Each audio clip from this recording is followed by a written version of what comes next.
गुरुकुल वाला में आप सभी का स्वागत है। चैनल पर पहली बार आए हैं तो चैनल को जरूर सब्सक्राइब करेंगे। इस वीडियो में हम लोग देखेंगे वर्ण व्यवस्था के बारे में, पढ़ेंगे समझेंगे। ठीक है, वर्ण व्यवस्था। तो वर्ण सबसे पहले जान लेते हैं कि वर्ण किसको कहते हैं। तो वर्ण उस मूल ध्वनि को कहते हैं जिसका खंड, जिसका कोई टुकड़ा नहीं किया जा सकता है। वर्ण उस मूल ध्वनि को कहेंगे जिसका कोई टुकड़ा नहीं किया जा सकता, जिसे तोड़ा नहीं जा सकता है। कुछ वर्ण देखिए यहाँ पे दिया हुआ है, अ, ई, ख, ये सब में हलंत लगा हुआ है। ये जो है हलंत, ये हलंत आकार लगा हुआ है। ठीक है, अब इसका टुकड़ा नहीं किया जा सकता है, इससे छोटा अब ये नहीं होगा। ठीक है, तो वर्ण उस मूल ध्वनि को कहते हैं जिसका खंड जो है नहीं किया जा सकता है। ये सभी क्या है? वर्ण है। क्या है? वर्ण। आगे पढ़ते हैं कि वर्णों के समूह को वर्णमाला कहते हैं। हिंदी में 48 वर्ण होते हैं।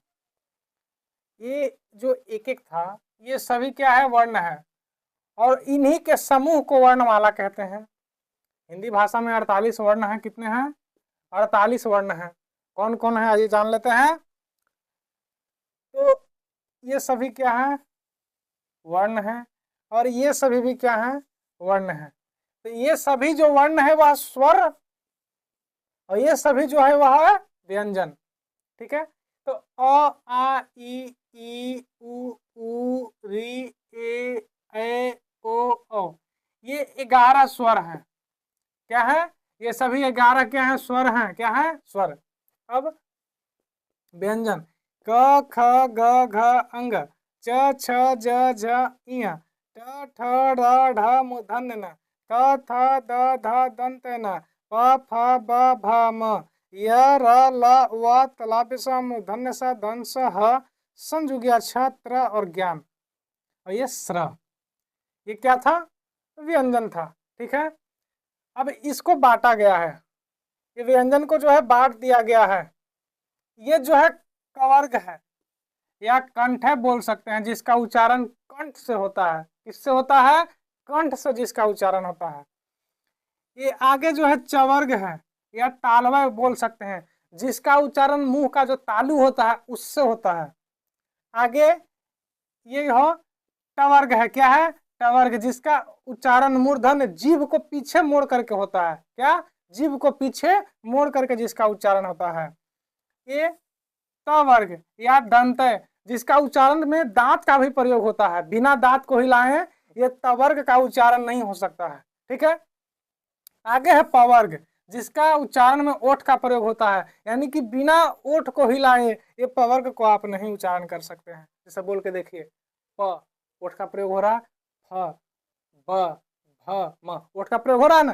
तो बिना ओठ का प्रयोग के आप पवर्ग को नहीं पढ़ सकते हैं। वो इसमें ओष्ठे का प्रयोग होता है, ओठ का प्रयोग होता ही है। आगे है य, र, ल, व, ये अंतः अस्त है। क्या है? अंतः अस्त है। और तलाभ्य स, मूर्धन्य स, दंस ह, ये उष्म है। क्या है? उष्म है, यानी कि जब इसका उच्चारण हम लोग करते हैं, इसका उच्चारण तो गर्म सांस निकलता है। क्या? गर्म सांस निकलता है, उष्म, अंदर से सांस निकलता है, गर्म सांस। तलाभ्य स, मूर्धन्य स, दंस ह। अब जब इसका उच्चारण करते हैं तो ये अंतःस्थ है, सांस अंदर जाता है। य, र, ल, ये सांस अंदर जा रहा है, इसमें सांस बाहर आ रहा है। क्लियर है? ये अंतःस्थ है और ये क्या है? उष्म है। ये अलग व्यंजन है। क्या है? ये जो 4 व्यंजन है ये अलग व्यंजन है। क्यों अलग है? यह क्योंकि यह संयुक्त व्यंजन है। क्यों? क्योंकि यह संयुक्त व्यंजन, यानी कि इन्हीं व्यंजनों का प्रयोग करके इन चारों का जो है निर्माण किया गया है। इन चारों का निर्माण जो है किया गया है, यह जो है संयुक्त व्यंजन है। इसको हम आगे देखेंगे कि कौन कौन सा का जोड़ के, कौन कौन व्यंजन को जोड़ के इसको बनाया गया है, इस सभी को बनाया गया है। कौन कौन व्यंजन आपस में जुड़ा है और इसका निर्माण हुआ है, इसको आगे हम लोग जानेंगे। ठीक है, अब इसको एक बार पढ़ लेते हैं कि वर्णों के समूह को वर्णमाला कहते हैं। हिंदी में 48 वर्ण है, 11 को वॉवेल हो गया।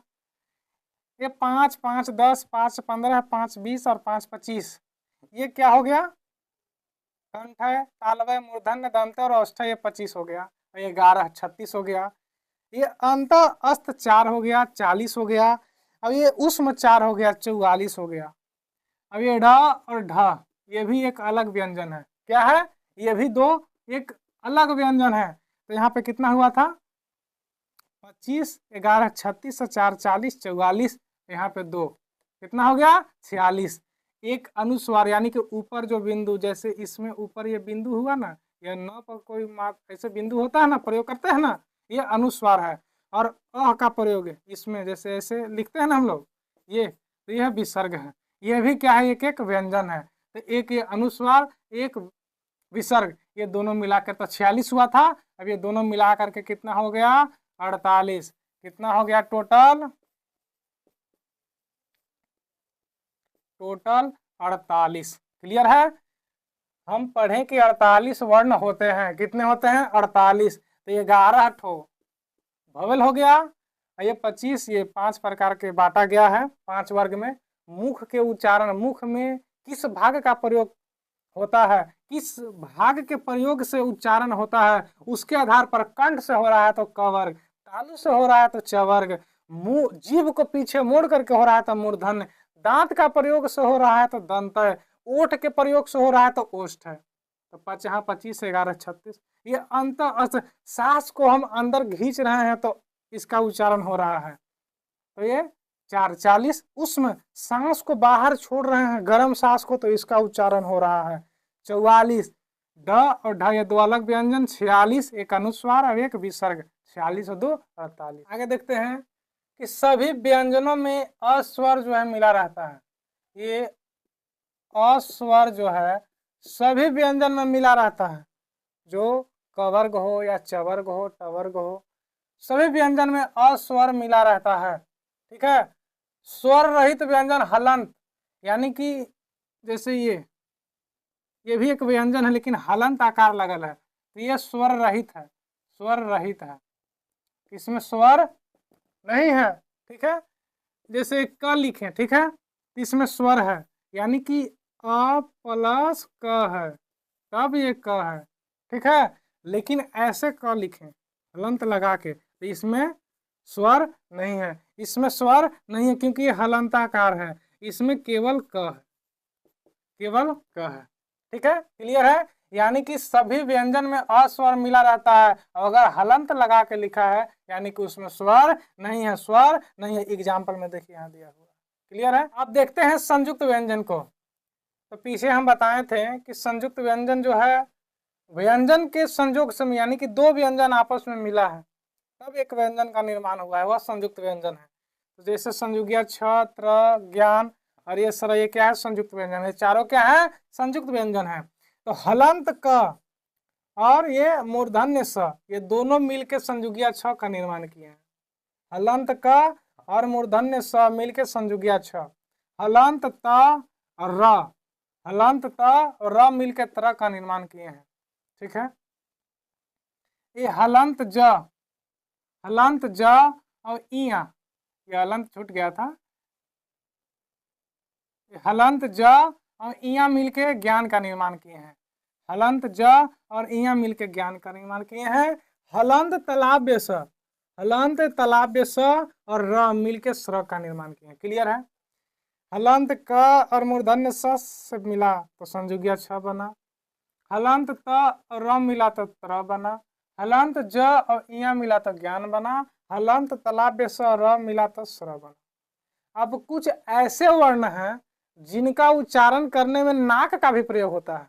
किसका प्रयोग होता है? नाक का भी प्रयोग होता है। तो कौन कौन है? तो अंग, इया, हलंत न, हलंत म, इनका उच्चारण करने में नाक का भी प्रयोग होता है।